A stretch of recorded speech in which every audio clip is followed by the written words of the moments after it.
Selanjutnya yaitu sejarah perkembangan ilmu usul fikih. Sejarah perkembangan ilmu usul fikih ini dapat dibagi menjadi beberapa periode.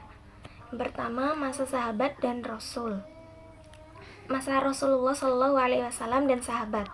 Masa Rasulullah, usul fikih belum terbentuk sebagai disiplin ilmu yang sistematis. Hukum Islam hanya berdasarkan Al-Quran dan hadis. Dan pada saat sahabat Nabi Muhammad SAW mulai berijtihad dan mencari ketetapan hukum untuk persoalan-persoalan baru yang timbul. Mereka menggunakan Al-Quran dan hadis sebagai sumber hukum. Setelah itu masa tabi'in dan tabi'ut tabi'in. Masa tabi'in atau generasi setelah sahabat dan tabi al tabi'in atau generasi setelah tabi'in mulai mengembangkan ilmu usul fikih lebih lanjut. Mereka menggunakan Al-Quran, hadis, dan ijtihad untuk menetapkan hukum. Masa imamat al-mujtahid, imamat mujtahid seperti Imam Syafi'i, Imam Hanafi, dan Imam Maliki mulai menetapkan hukum dengan menggunakan Al-Quran, hadis, dan ijtihad. Selanjutnya masa kodifikasi.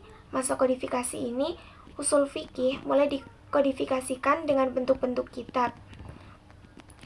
Imam Abdul Mu'alli Al-Juwaini tahun 1085 Masehi mendefinisikan usul fikih sebagai dalil-dalil fikih yang bersifat global.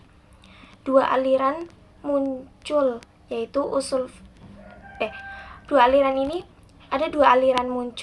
pada usul fikih, yaitu ahlul hadis dan ahlul ra'yu.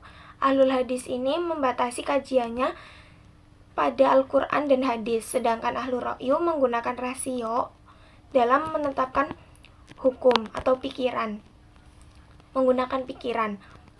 Selanjutnya yaitu masa modern. Masa modern, usul fikih terus berkembang dengan munculnya kitab-kitab baru dan aliran-aliran yang berbeda. Mereka menggunakan berbagai metode seperti analogi, istihsan, dan kemaslahatan umat atau maslahah mursalah untuk menetapkan hukum. Dengan demikian, perkembangan usul fikih dapat dilihat sebagai suatu proses yang panjang dan kompleks dengan berbagai periode dan aliran yang berbeda. Selanjutnya yaitu sumber-sumber dalam pengambilan hukum Islam. Dalam Islam, sumber-sumber hukum utama yang digunakan untuk membentuk hukum dan panduan bagi umat Islam adalah sebagai berikut. Yang pertama, Al-Quran. Al-Quran dalam kitab suci Islam yang dianggap sebagai wahyu langsung dari Allah kepada Nabi Muhammad melalui malaikat Jibril. Al-Quran mengandung pedoman moral, etika, hukum, dan ajaran agama Islam. Ini adalah sumber utama hukum Islam yang dianggap sebagai otoritas tertinggi. Yang kedua, sunnah atau hadis. Sunnah adalah ajaran dan tindakan Nabi Muhammad SAW yang tercatat dalam hadis-hadis.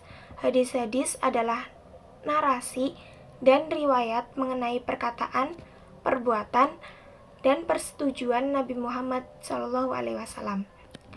Sunnah merupakan sumber hukum Islam kedua setelah Al-Quran, dan ia memberikan penjelasan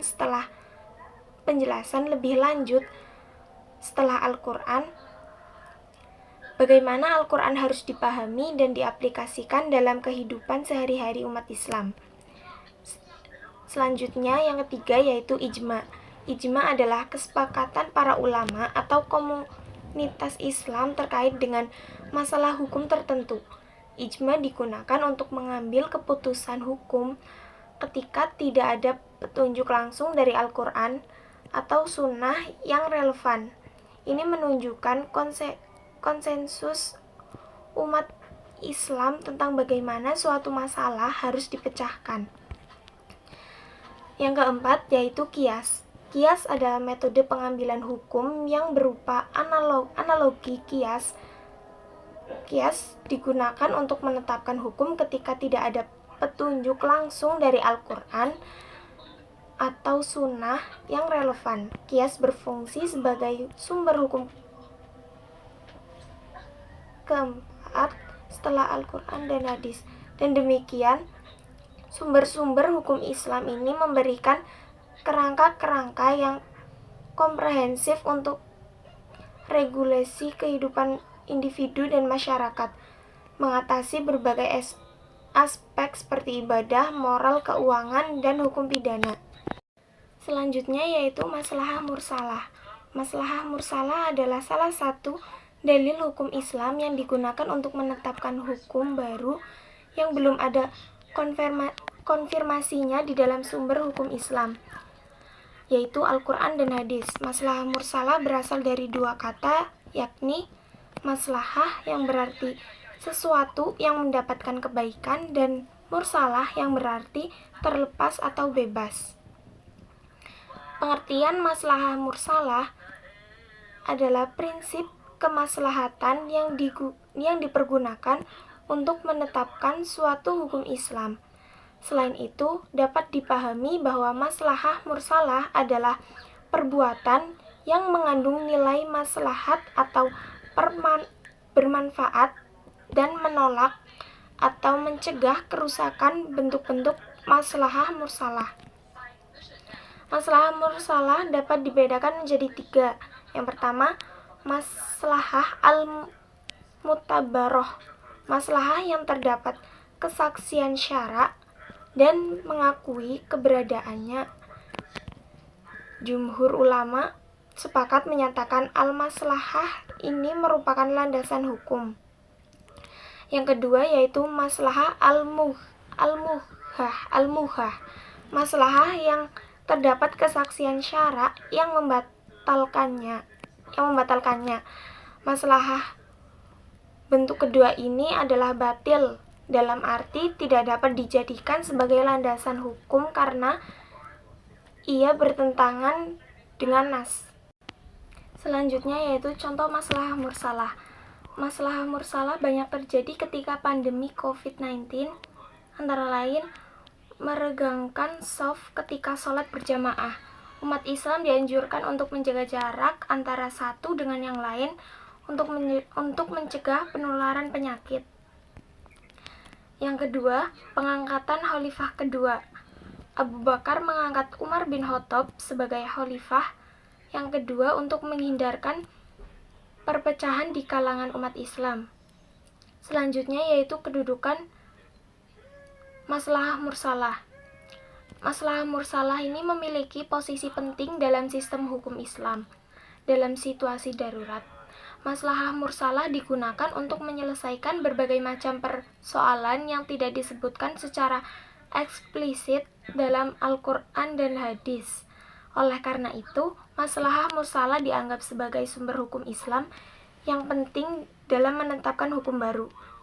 Dengan demikian, maslahah mursalah adalah prinsip kemaslahatan yang digunakan untuk menetapkan hukum Islam baru yang belum ada konfirmasinya di dalam sumber hukum Islam.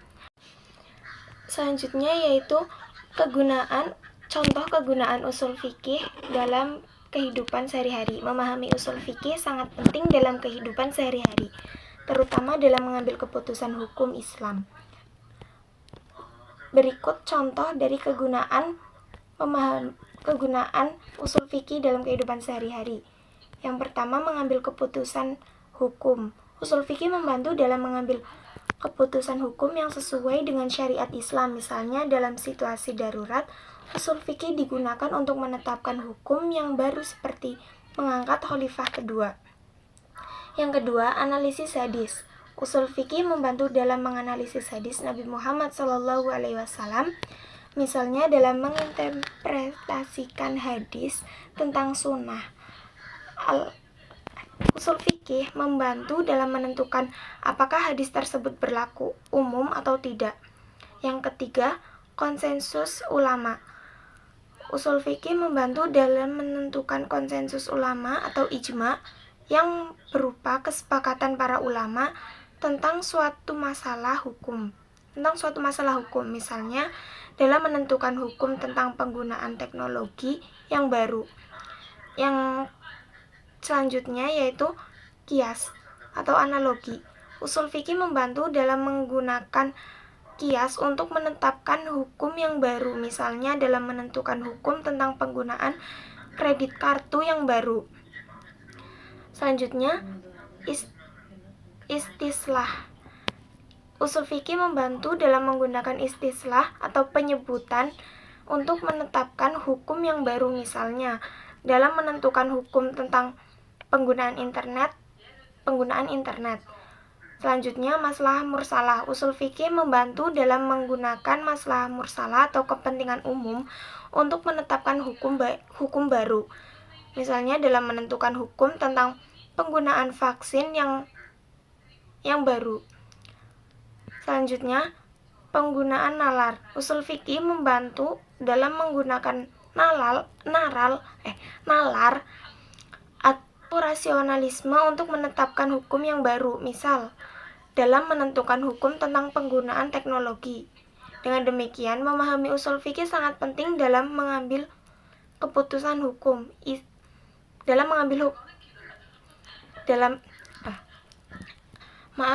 Dengan demikian, memahami usul fikih sangat penting dalam mengambil keputusan hukum Islam yang sesuai dengan syariat dan kepentingan umum. Mungkin itu yang dapat saya sampaikan, kurang lebihnya saya mohon maaf. Wassalamualaikum warahmatullahi wabarakatuh.